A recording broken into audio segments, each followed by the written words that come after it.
قیاس وہ قول مرکب ہے جو اس سے دو قضیوں سے مل کر بنتا ہے کہ اگر ان قضیوں کو مان لیں تو ایک اور قضیے کو بھی ماننا پڑے۔ مدارس کی دنیا میں مدارس کے طلبہ خلاصۃ الکتب کے ساتھ خلاصۃ الفنون کے اندر بھی ماشاءاللہ مہارت رکھتے ہیں۔ نماز کے لیے شرط ہوتی ہے اور شرط پر عمل کرنے کے بعد آپ نماز میں داخل ہوتے ہیں۔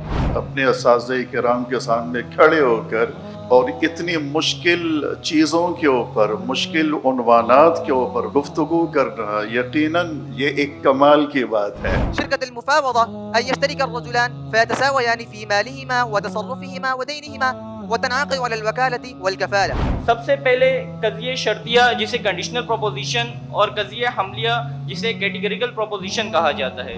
مرحلة التأسيس عهد الإمام أبي حنيفة وتلاميذه، مرحلة التدوين دونت المسائل الفقهية، مرحلة الترجيح والشرح بیان الاقوال الراجحة۔ یہ اصل میں چھوٹے چھوٹے نیورونز ہوتے ہیں جو آپس میں کمبائن ہوتے ہیں، ان کی کمبینیشن کی وجہ سے ایک نیٹ بنتا ہے جسے نیٹ ورک کہا جاتا ہے۔ یہ جامعہ بن نوریہ کا اعزاز ہے، آپ کے اساتذہ، آپ کے منتظمین جنہوں نے آپ کے اوپر محنت کی ہے۔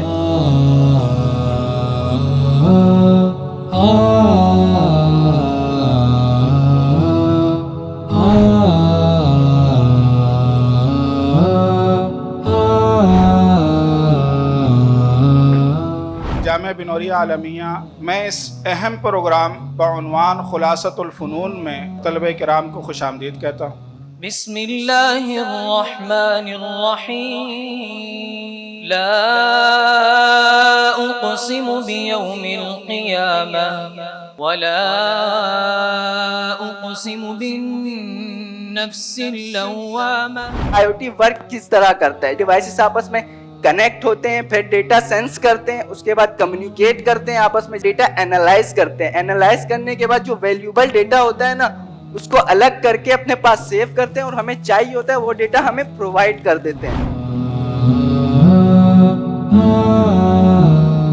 جو ان کا میں نے ٹیلنٹ دیکھا، جو ان کا میں نے صلاحیتوں کو دیکھا، یقین جانیے کہ میں بتا نہیں سکتا کہ ہمارے بچے اتنے باصلاحیت ہو سکتے ہیں۔ آپ نے جس انداز میں فنون کا خلاصہ نکالا ہے، میں یہ سمجھتا ہوں کہ مدارس کی دنیا میں مدارس کے طلبہ خلاصۃ الکتب کے ساتھ خلاصۃ الفنون کے اندر بھی ماشاءاللہ مہارت رکھتے ہیں۔ منطق دراصل تین چیزوں پر مشتمل ہے۔ نمبر ایک تصورات جسے کنسپٹس کہا جاتا ہے، دوسرا تصدیقات جسے ججمنٹس کہا جاتا ہے، اور تیسرا قیاسات جسے سیلوجزمز کہا جاتا ہے۔ سب سے پہلے قضیہ شرطیہ جسے کنڈیشنل پروپوزیشن اور قضیہ حملیہ جسے کیٹیگریکل پروپوزیشن کہا جاتا ہے۔ قضیہ حملیہ کی اقسام آتی ہیں جسے singular proposition, natural proposition, indefinite proposition اور کوانٹیفائڈ پروپوزیشن کہا جاتا ہے۔ استقرا چند جزئی مثالوں کو دیکھ کر کسی کلی حکم کو لگایا جائے۔ مثلاً آپ نے کئی ہنسوں کو دیکھا اور سب سفید تھے، تو نتیجہ یوں ہوگا کہ ہنس سفید ہوتے ہیں۔ مرحلة التأسيس عهد الإمام أبي حنيفة وتلاميذه، مرحلة التدوين دونت المسائل الفقهية، مرحلة الترجيح والشرح بيان الأقوال الراجحة، مرحلة الفتاوى والتخريج استخرجت الأحكام للمسائل المستجدة۔ شركة المفاوضة أن يشترك الرجلان فيتساويان في مالهما وتصرفهما ودينهما وتنعقد على الوكالة والكفالة۔ یہ جامعہ بن نوریہ کا اعزاز ہے، آپ کے اساتذہ، آپ کے منتظمین جنہوں نے آپ کے اوپر محنت کی ہے، جنہوں نے دن اور رات محنت کر کے آپ کو آج یہاں تک پہنچایا کہ ہمارا بچہ، ہمارا گھر کا فرد، ہم اس کو جہاں پر دیکھنا چاہتے ہیں۔ میں اپنے جامعہ بن نوریہ عالمیہ کے ایک ایک بچے کو، ایک ایک طالب علم کو میں اس سے اونچا دیکھنا چاہتا ہوں۔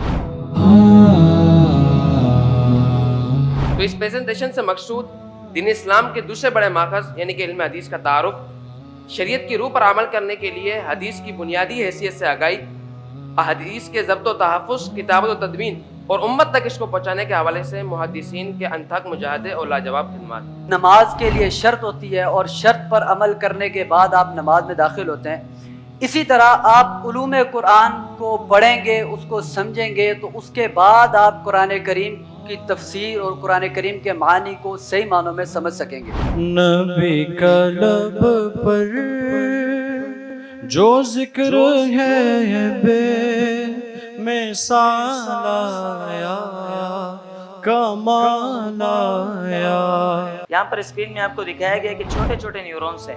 یہ اصل میں چھوٹے چھوٹے نیورونس ہوتے ہیں جو آپس میں کمبائن ہوتے ہیں. ان کی کمبینیشن کی وجہ سے ایک نیٹ بنتا ہے جسے نیٹ ورک کہا جاتا ہے. قرآن پاک نے خود آپ علیہ السلام کی اطاعت کا حکم دیا ہے.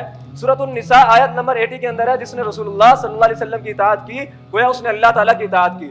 میں اپنے منتظمین کو، اساتذہ کو، مسئولین کو خراج تحسین پیش کرتا ہوں، شکریہ ادا کرتا ہوں. خاص طور پر ہمارے ڈین، ہمارے ڈائریکٹر جناب محترم مولانا طاء وحید صاحب کہ جن کی محنت اور کاوشوں سے آج الحمدللہ یہ نظام یہاں تک پہنچا ہے. فأولا أن نعرف الأدب لغة واصطلاحا مع عرضه وأركانه.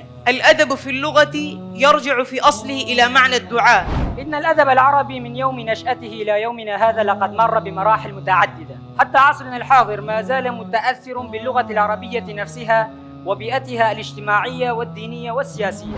آپ صلی اللہ علیہ وسلم کے دور میں اعتقادی بحث و مناظرے کی ضرورت نہیں تھی. جو بات جس طرح قرآن و حدیث میں وارد ہوتی اس کو اسی طرح قبول کیا جاتا اور اس کی تحقیق میں جانے کو غیر ضروری تصور کیا جاتا تھا. میں آج کے اس پروگرام کے حوالے سے یہ جو اسٹیج سجا ہے ہمارے ان پیارے طلباء کرام کے لیے، اور اسی اسٹیج کی وجہ سے ان لوگوں کا کانفیڈنس بحال ہوا ہے اپنے اساتذہ کرام کے سامنے کھڑے ہو کر اور اتنی مشکل چیزوں کے اوپر، مشکل عنوانات کے اوپر گفتگو کرنا. یقیناً یہ ایک کمال کی بات ہے.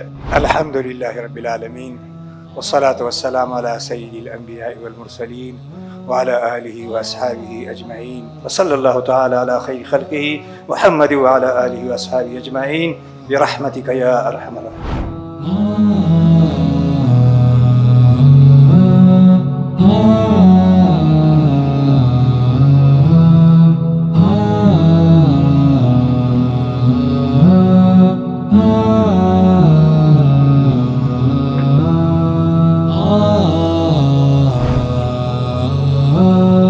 آ